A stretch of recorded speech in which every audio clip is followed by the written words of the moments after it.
Bismillahirrahmanirrahim. Assalamualaikum warahmatullahi wabarakatuh. Perkenalkan, nama saya Randy Putra Fauzi dari kelas 1 ABKPI Win Sultan Syarif Kasimulyo.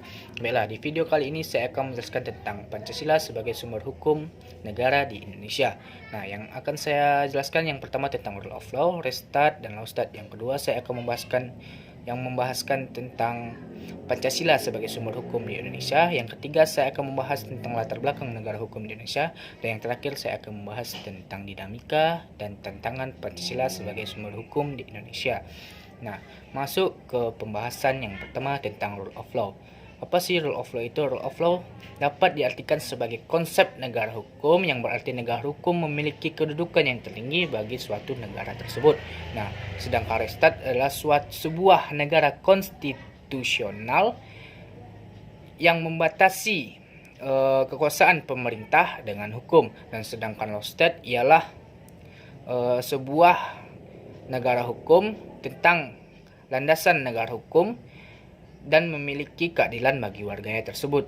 Nah, lanjut kepada Pancasila sebagai sumber hukum di Indonesia. Nah, Pancasila sebagai sumber hukum di Indonesia itu memiliki ideologi Pancasila tersendiri dan memiliki fungsi-fungsinya tersendiri dari sila-silanya tersebut. Dari sila yang pertama sampai sila yang kelima. Dari sila yang ketuhanan yang Maha Esa sampai sila keadilan sosial bagi seluruh rakyat Indonesia. Nah, masuk kepada latar belakang negara hukum. Nah, yang melatar belakangi negara hukum itu ada dua faktor. Yang pertama itu faktor pemerintahan, yang kedua faktor tentang masyarakat. Nah, yang faktor pemerintah yang pertama itu pemerintah membuat aturan-aturan dan masyarakat yang mengikuti aturan-aturan tersebut. Nah, itulah yang menyebabkan latar belakang negara hukum tersebut. Masuk kepada dinamika dan tantangan Pancasila sebagai sumber hukum. Nah, dinamika Pancasila itu sebagai ideologi dasar negara kita, yang dimana satu kesatuan Republik Indonesia itu harus satu untuk berpegang teguh kepada ideologi dasar negara kita.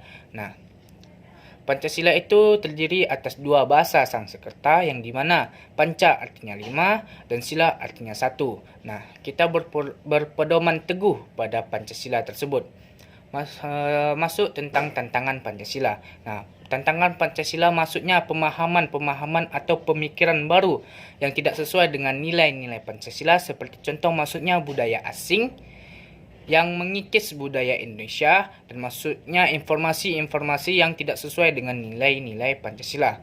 Baiklah, sekian dari Pancasila sebagai sumber segala hukum di Indonesia. Semoga bermanfaat bagi kita semua.